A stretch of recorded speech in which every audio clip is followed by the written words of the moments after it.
आज रत्नागिरीमध्ये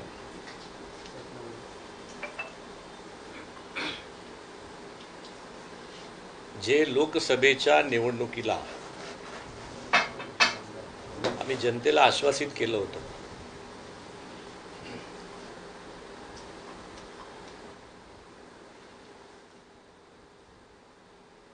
जर राणेसाहेब लोकसभेला महायुतीचे उमेदवार निवडून आले,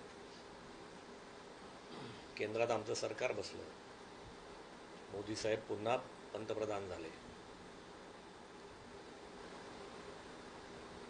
तर सिंधुदुर्ग रत्नागिरीमध्ये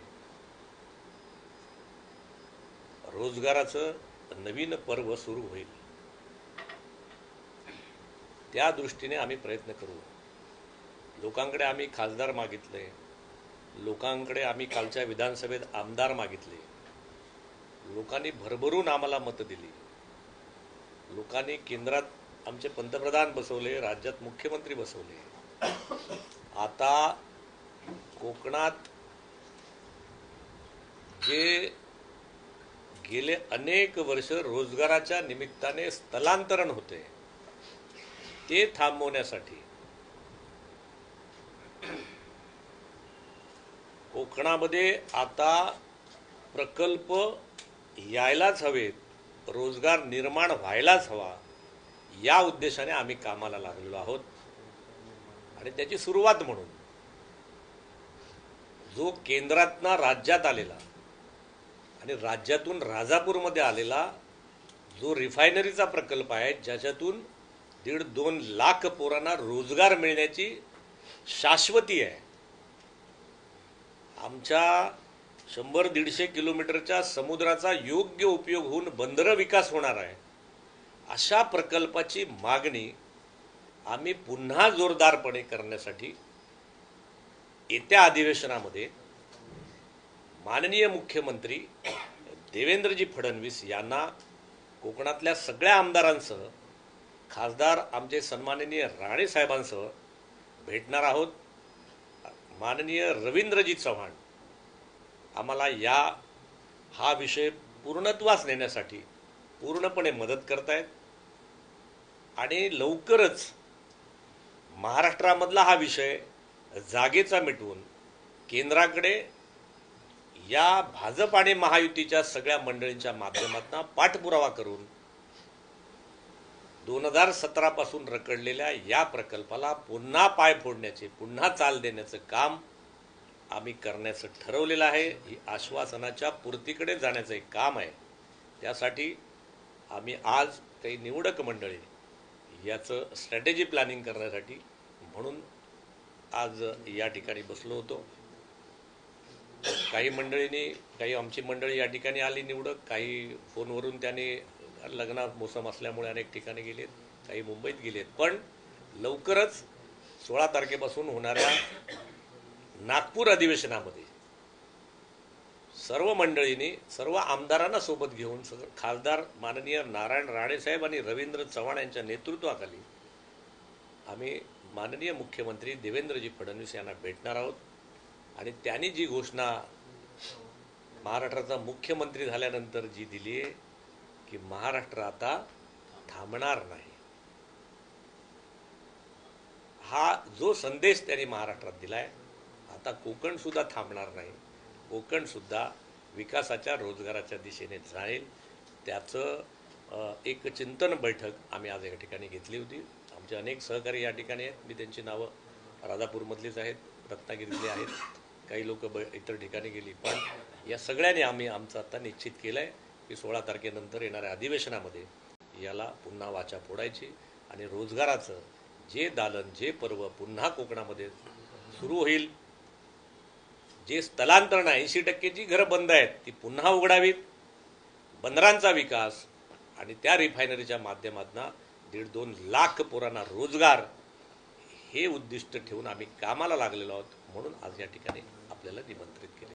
आता याच्यामध्ये अनेक लोकांच्या मनात शंका आहे की पर्यावरणाचं याच्यामध्ये काळजी कशी घेतली जाईल.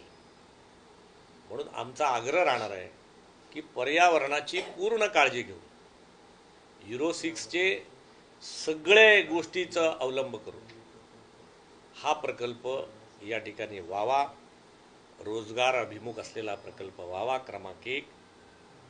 आणि जे आजपर्यंत अनेक नेते म्हणतायत, जे मागच्या सरकारात म्हणतायत, ह्या सरकारात म्हणतायत की लोकांना हवा असेल तर होईल, 8,500 10,000 एकराचे 7-12 घेऊनच मंडळी आज इकडे, म्हणजे 10,000 एकर जागेवरती आमच्या जागेवर करा असं म्हणणारी मंडळीनंच आम्ही विधिमंडळाच्या त्या बैठकीला घेऊन जाणार आहोत.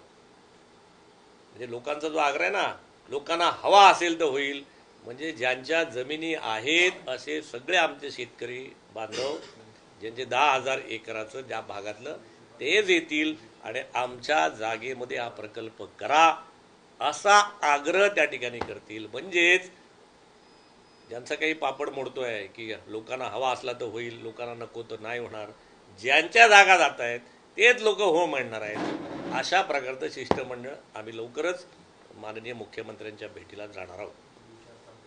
बोला, काय विचार असेल तुमचा? जैतापूर अणुऊर्जा प्रकल्प पण करणार काय?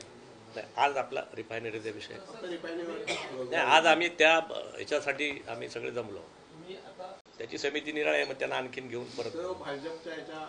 नाही नाही, आज आमच्या अजेंडा, आजच्या बैठकीच्या निमित्ताने 100% आहे ना, वाय नॉट. तो पण केंद्राचाच प्रकल्प आहे, तो चालू व्हावा आमचा आग्रहच आहे. तुम्ही आता 10,500 किंवा 8,000 एकर जमिनीचा उल्लेख केला, पण रिफायनरी कुठं करावी असं तुमचं म्हणणं आहे? जिथे स्वेच्छेने लोक जागा देतील तिथे, जिथे समुद्र किनारा जो पोर्ट बांधण्यासाठी उपलब्ध होईल तिथे, पण राजापुरातच करा असा आमचा आग्रह आहे.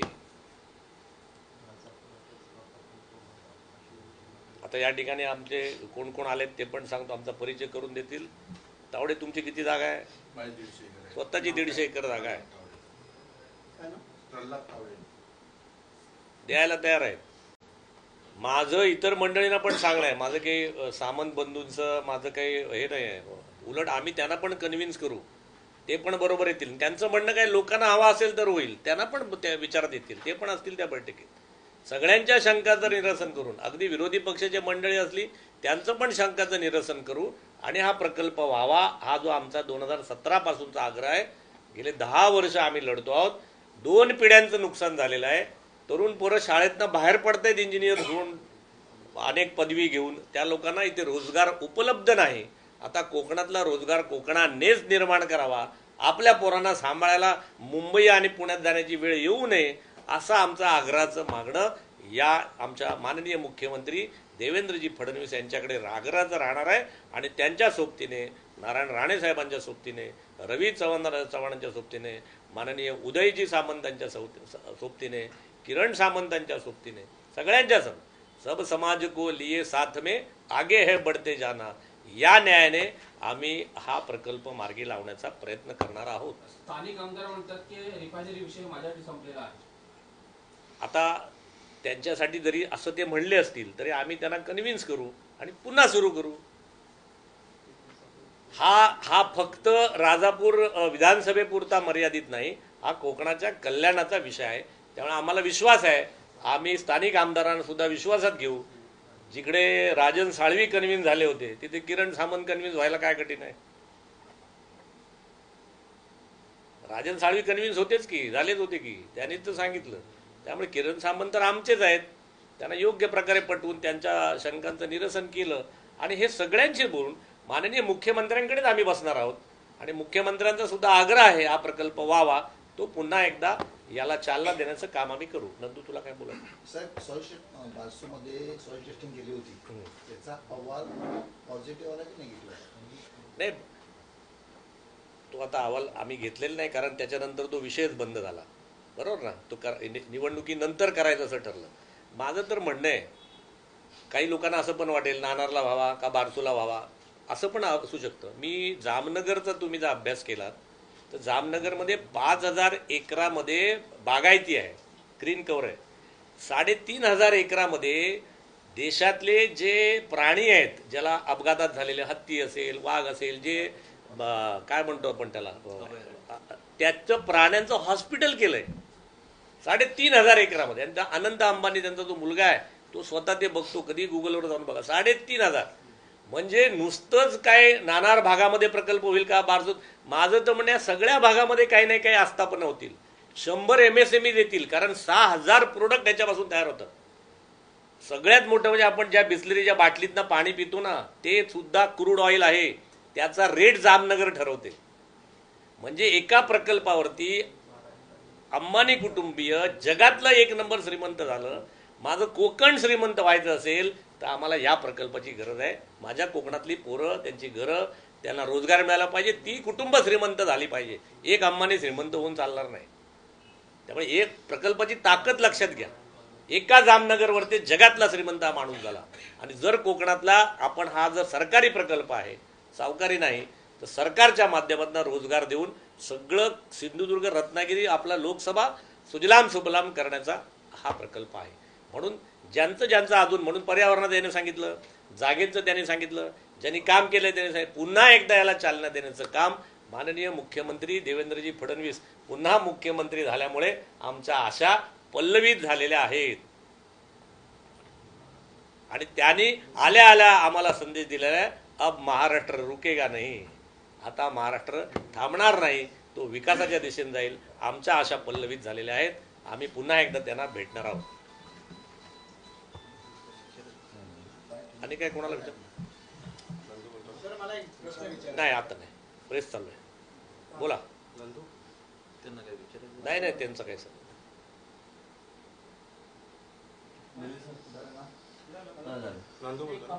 नंदू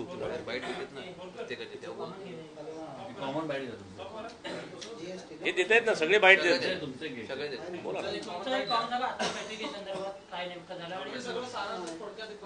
परत घेऊ.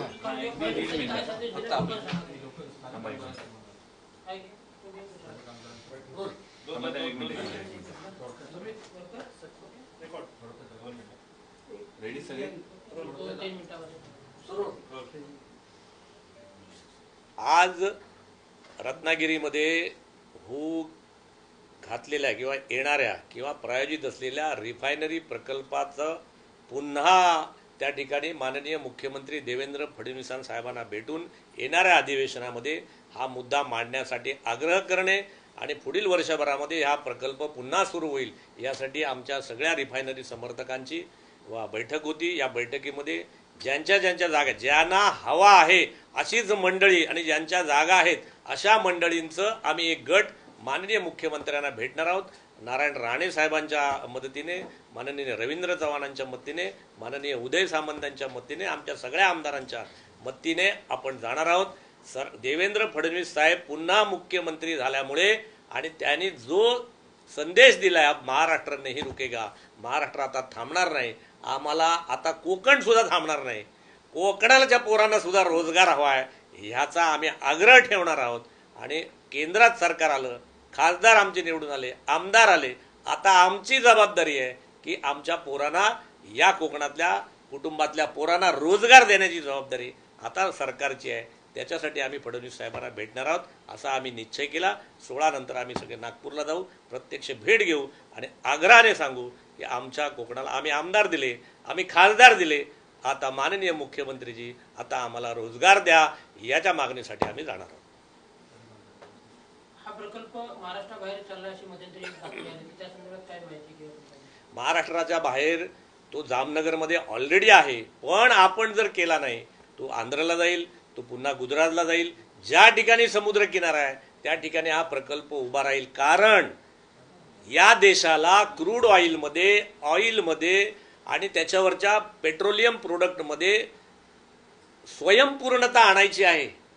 जगामध्ये अनेक ठिकाणी युद्ध चालू आहेत, समजून घ्या. आता अमेरिकेतला देशाचं नेतृत्व सुद्धा बदललेलं आहे. जगात युद्धजन्य परिस्थितीमध्ये देशाला जर स्वयंपूर्ण करायचं असेल क्रूड ऑइल सगळ्या पेट्रोलियम प्रोडक्टवरती, तर देशाला हा प्रकल्प करावाच लागेल.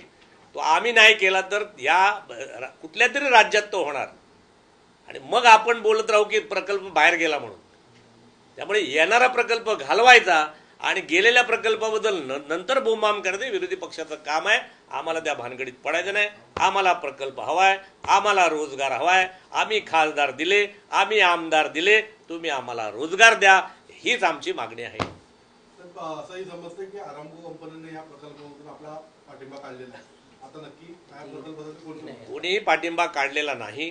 हा प्रकल्प होऊ शकतो. देशाला गरज आहे. ज्यांच्याकडे क्रूड ऑइल त्यांना सुद्धा गरज आहे आणि त्यांना एका मोठ्या बंदराची गरज आहे.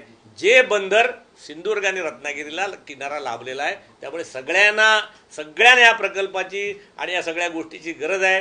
देशाला गरज आहे. 2% GDP वाढवेल. देशाला GDPची पण गरज आहे. देशातल्या पोरांना रोजगाराची गरज आहे. समजून घ्या. सर्वे अपि सुखी न संतु सर्वे संतु निरामया. सगळ्या लोकांना सुखी करण्याची ताकद या प्रकल्पात आहे. राहिला प्रश्न पर्यावरणाचा, राहिला प्रश्न जमिनीचा, राहिला प्रश्न ज्यांना हवा आहे त्यांना होण्याचा, तीच माणसं आली आहेत. पर्यावरणाची काळजी घेऊ शकतात त्याची पण सांगणारी मंडळी आहेत. त्यामुळे आता आम्हाला रोजगार दाखवा आणि पुढच्या निवडणुकीला सामोरं जा, हे आम्ही आमच्याच सरकारला सांगणार.